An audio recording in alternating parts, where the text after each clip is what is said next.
उपदेश झाला असे राघवाचा, श्रवणी तसा गुण परीक्षितीचा, विवेकी विरागी जगी पूर्ण तैसा, नमस्कार माझा सद्गुरु रामदासा. समर्थान परी रूप आहे जयाचे, असे ज्ञान वैराग्य अंगी तयाचे, सदा रामनामी गुंतवी जो सर्वांसी, नमस्कार माझा सद्गुरु अण्णा बुवांसी. झाले साधनाचे फळ असे स्वतःबद्दल म्हणणारे माझे सद्गुरू परमपूज्य अण्णाभाऊ कालगावकर यांचे चरित्र आज आपण पाहणार आहोत. गुरुस्वरूपाचे वर्णन करणे कठीणच आहे. श्रुती देखील नेटी नेटी म्हणते, गुरुचे रूप म्हणजे ब्रह्मस्वरूपच आहे. ते स्वे महिमनी प्रतिष्ठित ते आपल्याच महिमेने राहते. त्याला कोणाचाच आधार लागत नाही. ते स्वतः आनंदरूप असून स्वतःच्या प्रकाशाने प्रकाशमान आहेत. सच्चिदानंद मयम ब्रह्म पदम ब्रह्मरूप परमपदम असे जे परब्रह्माचे परमपद आहे ते गुरूंचेच आहे. उकारस्त्वम अंधकारश्च ऋकारस्तेज उच्यते, अज्ञानग्रासकम ब्रह्म गुरुरेव न संशयः. उकार अंधकार दर्शक असून ऋकार तेजवर्धक आहे. अंधार नष्ट करणाऱ्या सूर्याप्रमाणे गुरु असतात. नास्तिम तत्वम गुरो परम, गुरुतत्वाहून श्रेष्ठ वेगळं असं काही नाही. कर्मणा मनसा वाचा नित्यम आराधयते गुरुम, कर्माने वनाने वाणीने नित्य गुरूंची आराधना करावी असे श्रुती सांगते.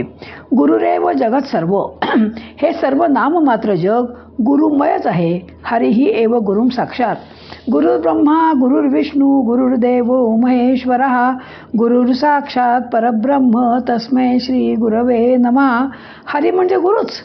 ब्रह्मदेव विष्णू महादेव ही सर्व गुरुची रूपे आहेत. साक्षात परब्रह्म हे दुसरे कोणी नसून गुरुरूपच आहे.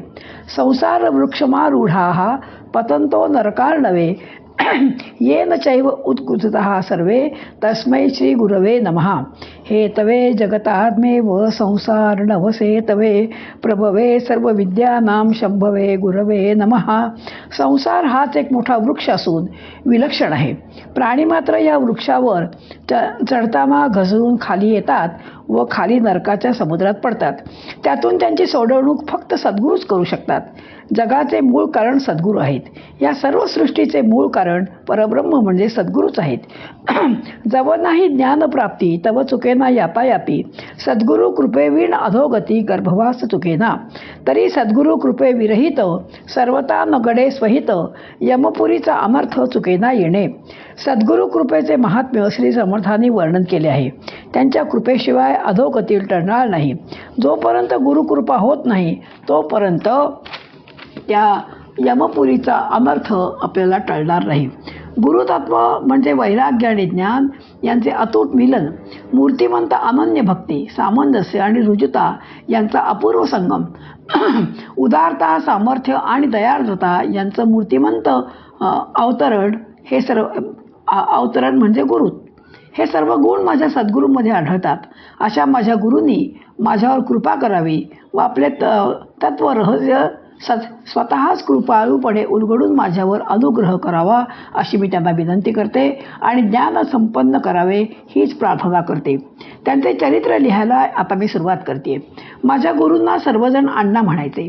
अण्णांचा जन्म 10 जानेवारी पौष शुद्ध द्वादशी शके 1824 म्हणजेच इसवी सन 1903 साली झाला. अण्णांचं घराणं मूळचं कर्नाटकातलं अथणी तालुक्यातलं विद्वान पंडितांचं घराणं. विद्वत्तेचा तेजस्वी दिमाख लाभलेलं हे कुटुंब खुपेरकर या नावानं ओळखलं जायचं. वेदविद्या आणि धार्मिक ग्रंथांचं वाचन सतत सुरू असायचं. दूरदूरचे विद्वान त्यांच्या शंका विचारायला खुपेरकरांकडे यायचे. त्यामुळे घरात सदैव शास्त्री पंडितांची वेदांतावर चर्चा चालायची. या घराण्यात सरस्वतीबरोबर लक्ष्मीही प्रसन्न होती. मुखात देववाणी तर घरात आबादानी अशी स्थिती होती. पुढे काही जण कोल्हापूरला आले आणि कोल्हापूरच्या राजेसाहेबांनी घराण्याची विद्वत्ता जाणल्याने ते त्यांना मान देत असत. महालक्ष्मीच्या मंदिरात खुपेरकर शास्त्रींचा प्रथम स्पर्श झाल्यावर मगच नैमित्तिक पूजा सुरू होत असे. अण्णांचे पणजोबा श्यामाचार्य खुपेरकर अत्यंत विद्वान, पाठांतर जबरदस्त, संपूर्ण महाभारत त्यांना मुखोद्गत होतं. एकदा श्यामाचार्यांच्या महाभारत पाठांतराची परीक्षा विद्वानांनी घेतली. स्वतः राजेसाहेब, राणीसाहेब व इतर अनेक विद्वान पंडित ती परीक्षा पाहायला हजर होते. एक एक अध्याय म्हणायला सांगितला. सर्वजण पोथ्या चाळत होते, पण 2 श्लोक सोडून सर्व अध्याय त्यांनी धडाधड म्हटला. 2 श्लोक बिभत्स असल्याने कुलीन स्त्रियांसमोर म्हणणं योग्य नाही आणि म्हणून ते श्लोक म्हटले नाहीत. पाठांतर पाहून सर्व सभा उठून उभी राहिली व टाळ्यांचा कडकडाट झाला. राजेसाहेबांनी ताटभर मोहऱ्या दिल्या. मी माझी विद्या विकत नाही म्हणून 1 नाणे फक्त त्याने घेतले. या पणजोबांनी अण्णांच्या रूपाने परत जन्म घेतला. त्यांच्या आईने सांगितले की माझ्या स्वप्नामध्ये पणजोबा आले व म्हणाले, माझी राहिलेली उपासना पूर्ण करण्यासाठी मी तुझ्या पोटी येणार आहे. आणि त्यामुळे जन्मतःच अण्णा हे विद्वान एकपाठी होते. दिसायला गोरेपान फार सुरेख होते. कोल्हापूरला एकदा आई महालक्ष्मीच्या देवळात परमपूज्य गोंदवलेकर महाराजांच्या कीर्तनाला अण्णांना घेऊन गेली. तेजपुंज लहान अण्णांना पाहून महाराजांनी उचलून घेतलं, लाड केले व आशीर्वादाचा हात डोक्यावरून फिरवला. किती भाग्यवान नाही का अण्णा. उपजतच अण्णांना रामनामाची आवड होती. लहान मूल जेव्हा गोट्या विटीदांडू खेळायची तेव्हा अण्णा रामनाम घ्यायचे. सर्वजण पुढे कालगावला आले. चाफळहून मॅट्रिकची परीक्षा पास झाली. त्यावेळी त्यांनी रामासमोर प्रार्थना केली की जन्मभर मी ब्रह्मचर्य राहून आजन्म रामाच्या भजनात आणि नामस्मरणात वेळ घालवीन. साधकाची वृत्ती कशी असावी हे सांगणारी अलौकिक घटना एकदा अण्णांच्या म्हणजे आयुष्यात घडली.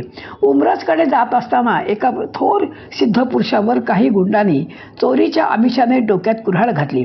रक्तबंबाळ होऊनही त्यांची स्थितप्रज्ञता ढळली नाही. सावकाशपणे ते पावले टाकत होते. चोराने आपल्या डोक्याचे मुंडासे काढून जखमेवर बांधले, पण चोर अगदी दिग्मूढ होऊन गेले व ते चोर पळून गेले. ते हळूहळू देवळात आले व ध्यानस्थ झाले. अण्णांनी पण त्यांचे दर्शन घेतलं.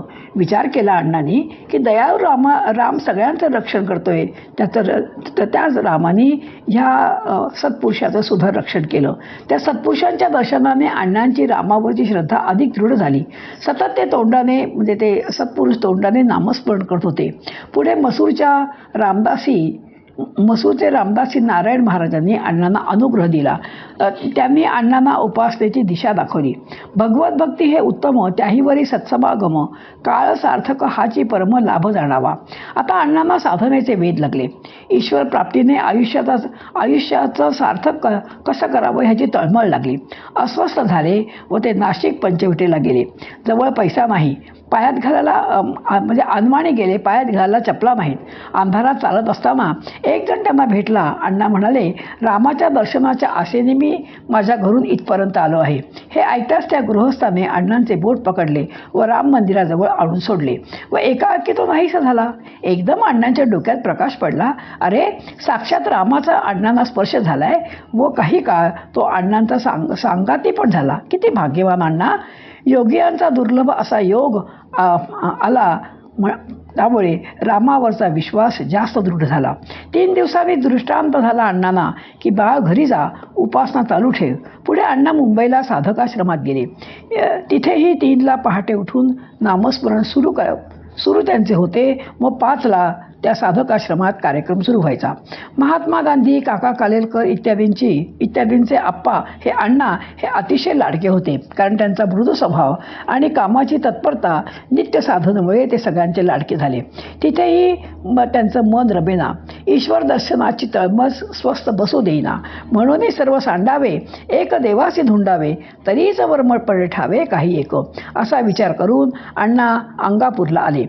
अंगापूर म्हणजे अंगापूरच्या डोहातून समर्थांनी ज्या चाफळच्या रामाच्या मूर्ती मिळाल्या होत्या ते अंगापूर. शंकराचे तिथे एक मंदिर गावाबाहेर होते. तिथे स्मशानाच्या बाहेर साधनेला अण्णांनी सुरुवात केली. निर्मनुष्य अत्यंत शांत असं ठिकाण. रघुपतीशिवाय दुसरी आठवणच त्यांना येत नसे. परमात्मा आपल्या आतच दडलेला आहे व तोच विविध उपाधींच्या द्वारा रक्षण करत असतो. हे साधनेनेच अण्णांना हळूहळू समजायला लागलं. अशा प्रकारचे बोल अण्णा आम्हाला भेटल्यानंतर सांगत असत. गावात जाऊन माधुकरी मागायची. जाऊन येऊन जवळजवळ 7 ते 8 मैल प्रवास. कधी माधुकरी मिळायची, कधी अर्धे पोटी राहायचे. फक्त सकाळी म्हणजे माधुकरी, संध्याकाळी पाणी पुजरायचे. रोज 11 ते 12 तास 33,000 जप म्हणजे अण्णा करायचे. समर्थ म्हणतात, रामा तुझा वियोग नको नको रे तो प्रसंग, सगुण रघुनाथ मुद्दल माझे हेची भांडवल. साधनेमुळे मनाला बुद्धीला स्थैर्य प्राप्त झालं होतं. एकदा अण्णा बाभळीच्या एका फांदीवर बसून जप करत असताना अवधानाने हातातील माळ खाली सापाच्या बिळात पडली. रामराम म्हणत कोपऱ्यापर्यंत त्या बिळाच्या आत अण्णाने हात घातला व माळ काढली. दुसऱ्या दिवशी 2-3 साप त्या बिळातून बाहेर पडलेले अण्णांनी पाहिले. रामावरची श्रद्धा जास्त दृढ झाली. असे अनेक अनुभव अण्णांना अंगापुढला आले होते. पुढे त्यांच्या गुरूंबरोबर अण्णा सज्जनगडावर गेले. गुरूंची खोली आजही गडावर आहे. तिथे त्यांनी गुरूंची खूप सेवा केली. त्यांच्या सांगण्याप्रमाणे अण्णांनी 113 दासबोधाची पारायणं 113 दिवसात केली. त्यात त्यांचा दासबोध मुखोद्गत होता. हे मला मी जेव्हा एका दिवसात एक अशी 113 घरी दासबोधाची पारायणे 6 महिन्यात केली तेव्हा मला तो अनुभव आला. मसूरला रोज नदीवर आंघोळीला 13 ते 14 मैल जायचं. दुपारी माधुकरी मागायची आणि पारायणासाठी 9 ते 10 तास बैठक. शारीरिक खडतरपणा खूप आला, पण पारायणाचा संकल्प मात्र पूर्ण केला. चित्ताचं स्थैर्य, बुद्धीचं एकांतिक तादात्म्य परिपूर्ण तदा करता हे साधण्यासाठी परमपूज्य अण्णांनी 10 वर्ष वेगवेगळ्या साधना केल्या. मध्ये मध्ये नारायण महाराजांना भेटायला येऊन मनातल्या शंकांचे समाधान ते अण्णा करून घ्यायचे व त्यांचा आशीर्वाद घेऊन अण्णा दुसऱ्या गावी जायचे. रोज 10 अध्याय भागवताचे वाचन करायचं. बुवांचं वाठार ह्या गावी 24 लाखाची अशी गायत्री मंत्राची 4 पुरस्चरणे अण्णांनी केली. म्हणजे गायत्रीचा एकूण 96,000 जप केला. रोज सकाळ संध्याकाळ वारणा नदीवर स्नान. दुपारी माधुकरी मागायची. रात्री लोकांना भावार्थ रामायण सांगायचं. 13 कोटी रामनामाचा जपही पूर्ण केला होता. या दोन्ही पुरस्चरणाच्या पूर्ततेने अण्णांच्या मनाला जे समाधान मिळालं ते अलौकिक होतं. हरिपूरच्या गणपती मंदिरात, ऐनापूरला, त्र्यंबकवाडीला अनेक पुरस्चरणं केली व खूप समाधान त्यांना मिळालं. श्री समर्थांचे लाडके शिष्य कल्याण स्वामी डोमगावचे अतिशय पवित्र क्षेत्र जवळूनच सीना नदी वाहते. कल्याण स्वामींची गुरुभक्ती ही पराकोटीची होती. लहान झाड मोठ्या झाडाखाली लहान झाड वाढू शकत नाही हे जाणून समर्थांनी त्यांना डोमगावचे मठपती केले होते. समर्थांनी जेव्हा समाधी घेतली तेव्हा कल्याण तिथे नव्हते. त्यांना कळल्यावर धावत धावत आले. हंबरडा फोडला व समाधीला कवटाळून म्हणाले, गुरुविना मी जगूच शकणार नाही. गुरुविना चालणारा श्वास काय कामाचा. शेवटी 3 दिवसांनी समाधीतून समर्थ बाहेर आले व कल्याणाला दर्शन दिलं. अशा या पवित्र ठिकाणी अण्णाने अनुष्ठान केलं. मठात कल्याण स्वामींचा हस्ताक्षरातील दासबोधाची प्रत आहे. त्यात 2-3 ठिकाणी चुका समर्थांनी सुवर्णाक्षरांनी सुधारल्या आहेत. तो दासबोध पारायणाला मिळावा अशी अण्णांची इच्छा खूप होती, पण तो खराब होऊ नये म्हणून तिथल्या मठाधिपतींनी दासबोध द्यायचे नाकारले. तो त्यांनी एका म्हणजे लाकडाच्या पेटीत ठेवला आहे. तो दासबोध मी सुद्धा पाहून आले. अतिशय सुबक अशा अक्षरात आणि कल्याण स्वामीचा दासबोध लिहिलेला आहे.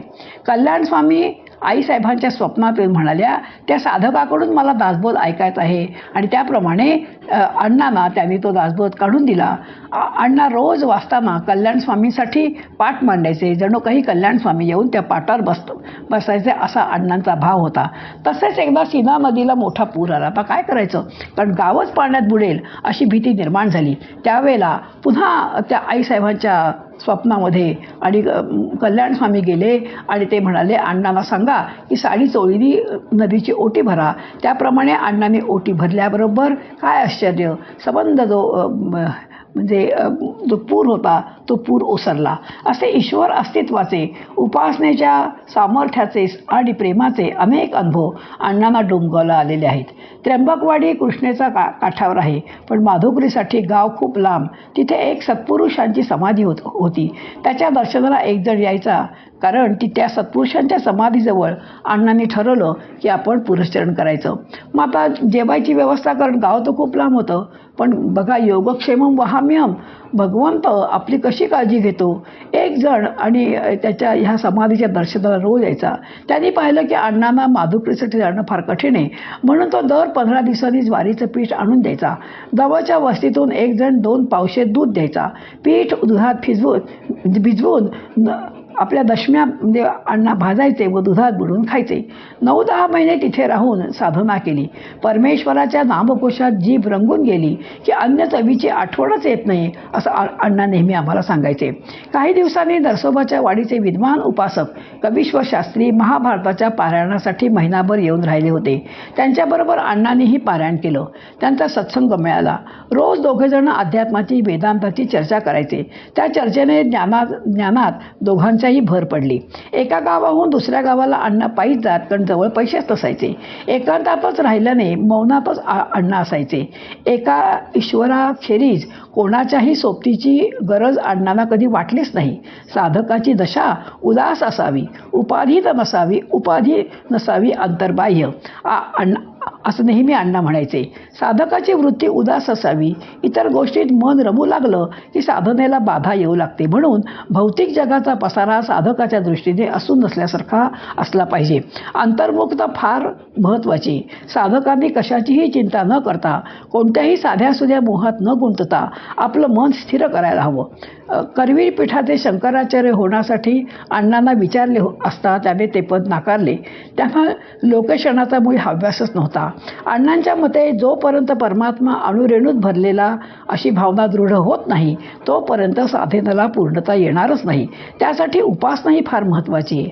नभी वावरे जो अणुरेणू काही, रीता ठाव त्या राघवे विण नाही.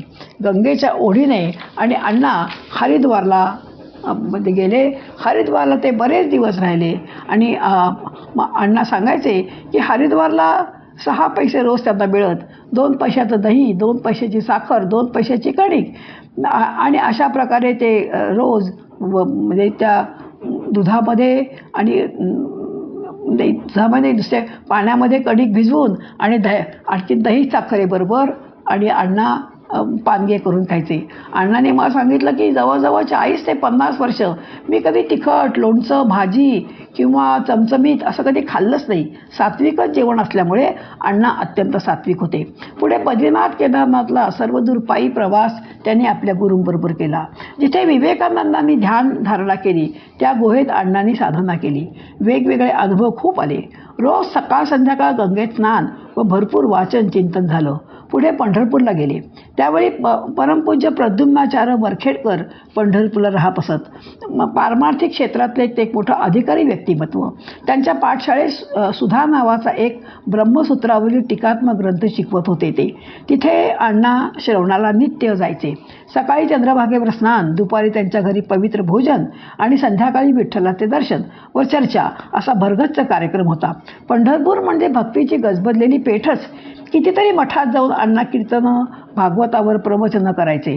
पंढरपुरामधील रामानुजाचार्यांच्या मठात 18 पुराणे, इतरही अनेक ग्रंथ त्यांना पाहायला, वाचायला, श्रवण मनन करायला मिळाले. माधवपीठाचे जगद्गुरू सत्यधाम तीर्थाचा सहवास परमपूज्य अण्णांना व त्यांच्या गुरूंना अनेक महिने मिळाला.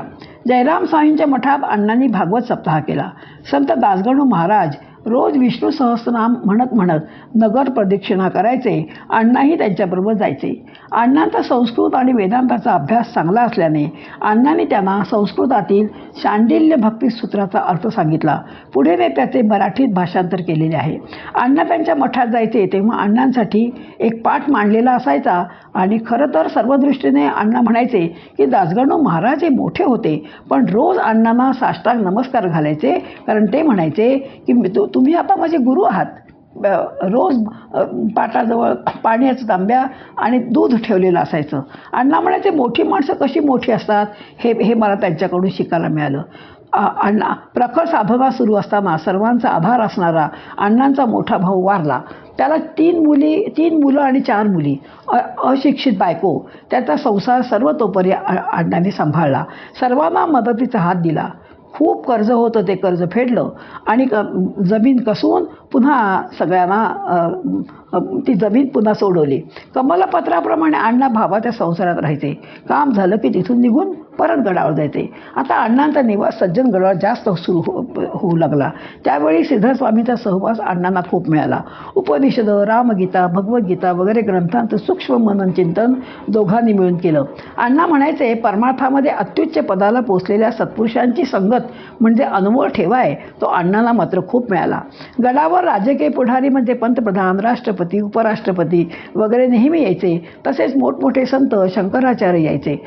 नंतर प्राध्यापक, कवी, शास्त्रज्ञ सर्व थरातील महत्त्वाच्या व्यक्ती त्यांच्या यायच्या आणि अण्णा समर्थ सेवा मंडळाचे अध्यक्ष व थोर सिद्ध पुरुष म्हणून असल्यामुळे अण्णा त्यांचं स्वागत करायचे.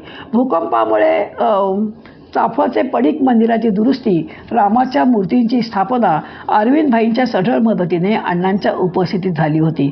सज्जनगड मासिकाचे अण्णा अनेक वर्ष संपादक होते. जामची समर्थांची मूर्ती वाजत गाजत नेऊन जामला स्थापना अण्णांनी केलेली आहे. शिवथरघळीतील राम, सीता, लक्ष्मण आणि मारुतींच्या मूर्तीची स्थापना परमपूज्य अण्णा व श्रीधर स्वामींनी केली आहे. समर्थ सेवा मंडळाची स्थापना अण्णांच्या उपस्थितीतच झालेली आहे.